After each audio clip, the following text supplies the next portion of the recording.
केपी पा जे गर्नु भएको छ ठिक गर्नु भएको छ। कतिलाई हँसाउनु भएको छ, कतिलाई रुवाउनु भएको छ। तपाईले छोरा नपाए पनि धेरैको बा बन्न पाउनु भएको छ। मरेपछि के गर्छन् थाहा छैन, जिउँदै भुत्ला र पुत्ला जलाउने छोरा बनाउनु भएको छ। केपी बा जे गर्नु भएको छ ठिक गर्नु भएको छ। देशको विकास पनि त धेरै नै गर्नु भएको छ। जनताले प्रयोग गर्दैनन् त के भयो? हस्पिटल र भ्यू टावर बनाइदिनु भएको छ, नेपालमै पानी जहाज ल्याइदिनु भएको छ, घर घरमा ग्यास पाइप जोडिदिनु भएको छ, हावामा भए पनि रेल कुदाइदिनु भएको छ। साँच्चै केपी बा जे गर्नु भएको छ ठिक गर्नु भएको छ। यता जनताको पिरमर्का पनि बुझिदिनु भएको छ। बेनी कुसमा रेल कुद्यो भने वरिपरिका घर उछिटिन्छन् कि भनी चिन्ता पनि लिनु भएको छ। यता सडकमा जो जति उफ्रिए पनि कहिले थाहा नपाए चाहिँ गरिदिनु भएको छ, कहिले थाहा पाएर पनि कानमा तेल हालेर बसिदिनु भएको छ।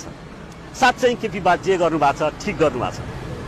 काङ्ग्रेसको बुई चढ्नु भएको छ। काङ्ग्रेसलाई चोर भन्थे, चोर माथिको चण्डाल बन्नु भएको छ।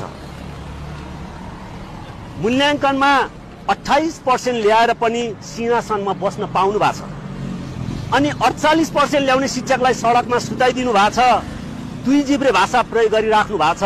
सत्ता बाहिर हुँदा एउटा कुरा गर्नु भएको छ, सत्ता बाहिर हुँदा अर्कै कुरा गर्नु भएको छ। साँच्चै केपी बा जे गर्नु भएको छ ठिक गर्नु भएको छ। म भ्रष्टाचार गर्दिन पनि भन्नुभएको छ, म अरूलाई भ्रष्टाचार गर्न दिन्न पनि भन्नुभएको छ। यदि कसैले भ्रष्टाचार गरिहाल्यो भने सपोर्ट गर्नेलाई गोजीमा लुकाइदिनु भएको छ। विरोध गरे कि त जेल कोचिदिनु भएको छ कि त बर्खास्त गरिदिनु भएको छ। साँच्चै केपी बा जे गर्नु भएको छ ठिक गर्नु भएको छ।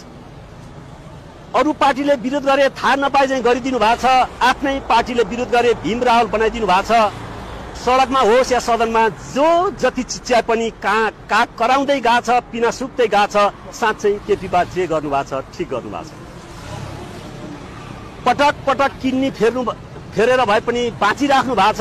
5-6 चोटि प्रधानमन्त्री भएर देश हाँकिराख्नु भएको छ।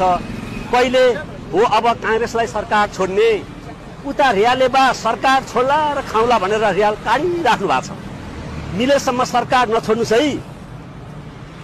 भित्रभित्र तानाबाना कतिको बुनिराख्नु भएको छ। अहिलेसम्म केपी बा जे गर्नु भएको छ ठिक गर्नु भएको छ। अब आउने 84मा एमाले घट्छ कि बढ्छ त्यो हिसाब किताब कतिको राख्नु भएको छ। तपाईँकै माया लाएर हो कि किन हो एमालेको भोट घट्छ कि भन्ने मलाई पो चिन्ता लाग्छ। साँच्चै केपी बा जे गर्नु भएको छ ठिक गर्नु भएको छ।